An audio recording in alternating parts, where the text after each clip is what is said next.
ამტანის ერთ-ერთი მონაწილე, რომელიც მაყურებელთა მიერ გაგზავნილი SMS-ების მეშვეობით ამტანის სახლში შესულ პირველ 6 ელულში მოხვდა ნიკა ნიკოლაძე იყო. თუმცა იგი ასევე პირველი აღმოჩნდა მათ შორის, რომელმაც ამტანის სახლი გუშინ საღამოს დატოვა. $5,000 და ანტალიაში ორკაციანი საგზურისთვის ბრძოლას ნიკა ნიკოლაძე მისთვის მოულოდნელად მალევე გამოეთიშა. ეს გადაწყვეტილება, ანგნებავთ კენჭისყრის შედეგი, მას ისე როგორც პროექტ ამტანის სხვა მონაწილეებს წამყვანმა მამუკა ღლონტმა შეატყობინა. სამი ხმა გაგდებაზე მიიღო სანდრო, სამი ხმა გაგდებაზე მიიღო ნიკა. სანდრო სახლში მომიტეტი. ამიტომ თამაშობს ნიკა. რამდენიმე წელი გაიჭირს რომ შენ მოგრო შენ ერთები და მშვიდობა მეგობრებს შემდეგ კამერაში მითხარე მე მოვდა გამკაცი.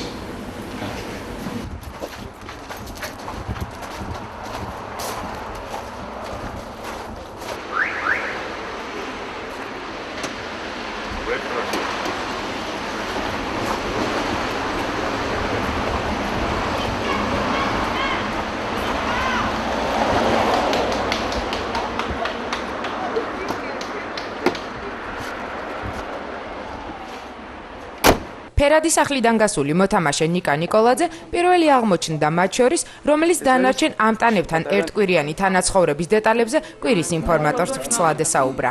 მე შეიძლება გავსულიყავი სულ ბოლოს გავსულიყავი და სულ მომეგო, მაგრამ 5,000 კი აღარ ქონდა მუღამი ქონდა თვითონ იქ ყოფნას. და იქ რო იყავი და ძალიან მაგარი იყო ეს ყველაფერი რა. უფრო აზარტში შევდიოდი და იმის მაგივრად რო იქ უფრო უნდა გაჭირვებაში და რაღაც წონაში დამეკლო და რაღაცა, სულ სხვა უფრო აზარტში შევდიოდი და უფრო მეტად მომწონდა იქ ყოველ დღე. ამ ყველაფერთან ერთად კი ნიკა ნიკოლაძე ამტანის სახლში ერთკვირიანი ცხოვრების როგორც რთულ, ისე მხიარულ დეტალებსაც იხსენებდა. ყველაზე გამახალისებელი იყო ალბათ მატლები რო ვჭამე, მაგარი ვიხალისე, იმიტომ რომ რაღაც საზიზღრობა მეგონა რო იყო და ვაფშე გემო ვერ ვიგზენ, არ მეგონა თუ რაღაც ესე შევჭამე, მაგრამ ვიხალისე ამაზე. და ვიხალისობდი რომ მაიკო კომპლექსდებოდა, რაღაც ისეთ მომენტში ხა ჩემი ძმის მეგობარი არის რა მაიკო და რატომღაც მე რო შევხედავდი ხოლმე კომპლექსები და რაღაც ესეთი მომენტი ქონდა ხოლმე, ნუ ხალისობდი მაიკოზე, ხა ლაშაზე აღარ ვიტყვი რა. ლაშა არის კაცი, რომელსაც არ შემიძლია ეს უნდა დაუძახო. მაგარი გურმანი ვარ. მიყვარს კაი ჭამა და ძალიან ბევრს ჭამ ხოლმე, მაგრამ რატომღაც აქ არ მდომებია ისე რომ აბა ესე. ის მწვადიც რო შევჭამე, ის მომენტი იყო არ მშიოდა, მაგრამ ნუ მწვადი იყო და იმითო შევჭამე და რამოდენიმე საათის მერე გამახსენდა რომ მწვადი ვჭამე და კიდე მომინდა. ამტანის სახლიდან გასულ და თამაშიდან გამოთიშულ ნიკა ნიკოლაძეს შაბათს გვიანღამით ოჯახის წევრები ასე ხვდებოდნენ. ჩემო კარგო და ჩემო საყვარელო ბიჭო. ენაცვალე. დედა. კაი შვილი ხარ. ნიკოლოზ რა ვახარ ნიკოლოზ. მაგარი ხარ. აი მაგარი ფეხბურთელი არის ეს კაცი, აი. ბიჭია უბანში.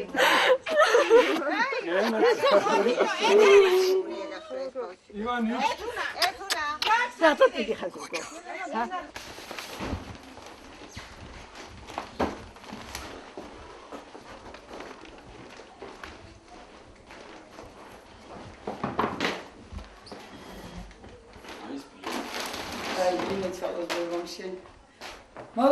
იყო ცოტა ჯიუტი ნიკა, მაგრამ ძალიან კეთილი. არ უყვარდა არავის დაჩაგვრა. არ უყვარდა არასოდეს თავის გამოჩერა, თუმცა ძალიან კარგი მოსწავლე, ძალიან ნიჭიერი, მაგრამ არასოდეს არ იტყოდა რომ აი მე ყოველთვის თმობდა თავის ასპარეს, ესეთი იყო. ძალიან უყვარდა ლექსები, პოეზია ძალიან უყვარდა, მაგრამ არასოდეს არ დაიზეპირებდა ლექსს, თუ კი იმის შინაარს არ გაიგებდა. ნიკა არის სახში ძალიან კარგი. აი, ეხლა ეს ერთი კვირა ისე მაკლდა მე.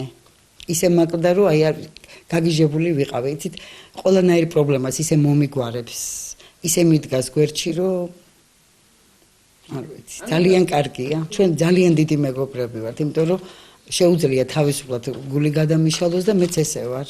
თუ რამე მიჭირს თუ რაღაცა, სულ ნიკას გავიძახ, იმიტომ რომ უფროს ბიჭს არცალია ჩემთვის და გასულია. მუშაობს და ძალაუნებურად ნიკა მიდგას გვერდში ძალიან. ყველაფერში მეხმარება. საგარეო მინისტრია. საგარეო მინისტრია სახში. ყველაფერში აი ბაზარია დაუშვათ ის ყიდვა არის თუ რაღაცა ყველაფერი შეუძლია ნიკამ გამიკეთოს ისე რომ პრობლემა არ მაქვს ამისი ყველაზე ძალიან მოყვარს ლობიანი ვცდილობ და ყველაზე ძალიან კი ბატონო და ვცდილობ ხოლმე რომ გავუკეთო და იყვარს იდეალი კიდე ძალიან განვიცდიდი თავისებურად ვეღარ საჭმელს ვეღარ ვჭამდი. აი ახლა რო უყურე ბოლოს ხო რა ვიცი რა ვერაფერს ვერ ამბობ ისე განვიცდი რომ გამოვიდა მაგრამ ერთი იმით კაია რომ აი ჩემთვის ნიკა არის გმირი. როგორც გაირკვა ერთი კვირის განმავლობაში ნიკა ნიკოლაძეს ოჯახის წევრებთან ერთად მთელი უბანი გულშემატკივრობდა. აი ეს არის ის კაცი ვის გულისფრად მატლები ვჭამე და ვიც მასახერე და წაგებული რო ქონოდა და მე გავგიჟდებოდი რა. პატარაობიდან ერთად გავიზარდეთ ჩემი უახლოეს მეგობარი და მაგაცია. ხო და მე თამაშობ ლოკომოტივში. ლოკომოტივის ფეხბურთელი ვარ და 26-ში ქონდა თასის ფინალი. და ელოდებოდა მაგას რომ წავასულიყო ჩემი თამაშის საყურებლად. და ძალიან უნდა და გულით უნდა. ხო და ერთს იმას იძახდა სულ რომ აი ამ გადაცემაში მოდიოდა და ვერანაირად ვერ ახერხებდა ყურებას თამაშის. ხო და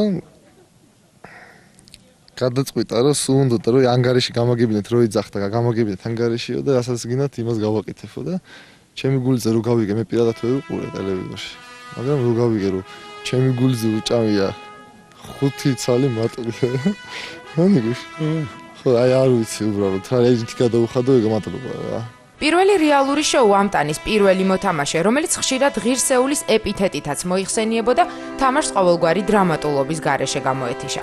ერთი კვირის განმავლობაში იგი SMS-ების რაოდენობისა და შესაბამისად მაყურებელთა სიმპათიის მიხედვით ხან მეორე, ხან კი მესამე ადგილზე იმყოფებოდა. მაყურებელს კი ყველაზე მეტად ალბათ მისი ქორეოგრაფიული ნიჭი, არც თუ კარგი სმენა და მისაღები იუმორის გრძნობა დაამახსოვრდა.